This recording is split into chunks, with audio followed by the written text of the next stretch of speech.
bahasanya Abah mau Ustadz Syam nih ya. Iya, ngerti nggak? Ya, saya. ada Masya ngerti Allah. sih dikit-dikit. Enggak, maksudnya tuh tadi bilangnya dari Itali. Karena Iya. pada saat video itu ada, itu pas lagi marak-maraknya COVID di Itali. Iya, jadi Jadi dia takut. dia Dia takut. dianggap lunas ya Allah, rese banget. Nah Ustadz Syam ini seperti contoh video tadi ya, banyak banget nih orang yang misalnya ngutang, tapi jadinya ngegampangin orang yang udah diutangin nih. Jadi ada orang berjanji melebihkan hutang kepada orang meminjamkan, padahal orang yang meminjam tidak meminta tambahan. Nah ini sekali lagi, apakah ini termasuk riba? Nah mohon izin, silakan Ustadz Syam. Baik, bismillahirrahmanirrahim. Tabi guruku, Habib Abdullah, Ustadz Maulana, Kak Aceh yang dimuliakan Allah Subhanahu wa taala. Menambahkan sesuatu ya, asas manfaat penambahan dalam hutang piutang yang tidak sesuai akad ya, itu adalah sesuatu yang menjadikannya disebut dengan riba. Jadi ada asas pemanfaatan karena orang lagi terzolim ini, karena posisi yang lagi ngutang ini lagi di bawah, jadi diteken yang ada di atas gitu ya. Kalau sekarang kan berbeda gitu, kalau misalnya ada orang yang ngutang nih, ada orang ngutang tahun 1970 misalnya, 500 rupiah. Kemudian dibayarnya, ditagihnya tahun 2020 gitu. Pasti akan berbeda 500 rupiah yang ada di tahun 1970 dengan yang ada di tahun 2020. Jauh pasti. Maka kata ulama bagaimana hitungannya? Apakah sama dibayar 500 rupiah juga? Subhanallah, riba itu haram. Tapi kebodohan juga haram gitu.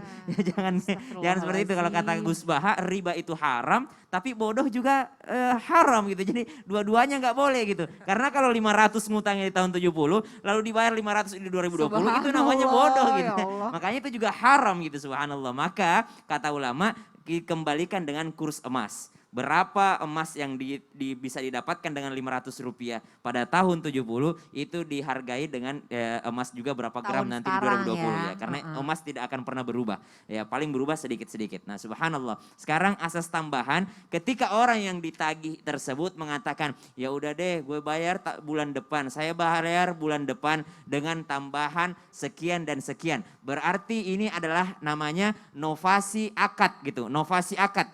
Akadnya berinovasi, berubah perjanjian awal, di tengah-tengah ada perjanjian baru. Jikalau ketika ada perjanjian baru tersebut keduanya dalam kesepakatan, la ta'kulu amwalakum bainakum bil batili illa an takuna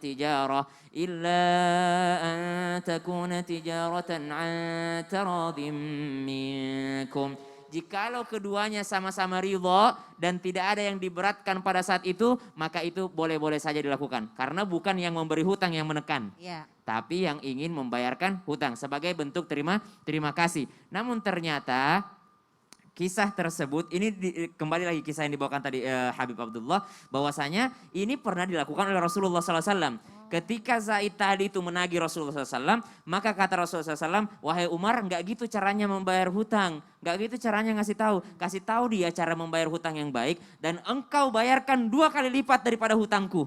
Engkau bayarkan 2 kali lipat daripada hutangku. Berarti berbeda nih. Nabi hutang 1 sok misalnya gandum, disuruh bayarkan oleh Umar bayar 2 sok. Kenapa? Yang satu karena engkau telah untuk hutangku, yang satu karena engkau telah marah kepadanya, engkau katakan mau memenggal kepalanya. Berarti Nabi bayar lebih banyak daripada hutangnya. Maka Rasulullah SAW pernah membayar lebih banyak daripada hutang beliau disebabkan karena satu hal. Dari kisah ini ditarik kesimpulan, boleh-boleh saja menambahkan jikalau itu tidak ada yang namanya dalam hal menyakiti perasaan si yang punya hutang tadi. Subhanallah, wallahu taala alam. Masya Allah, berarti mungkin bisa diakad ulang ya tadi akad ulang, novasi akad. Novasi akad ya, Masya Allah. Nah ini jadi ilmu baru nih ya buat kita ya jamaah ya. Jadi kalau misalnya ngutang janji udah sebulan belum dibayar terus ditagih lagi, kita bisa pakai novasi akad ini ya yang tadi Ustadz Syam kasih tahu. Masya Allah, makasih banyak Ustadz Syam.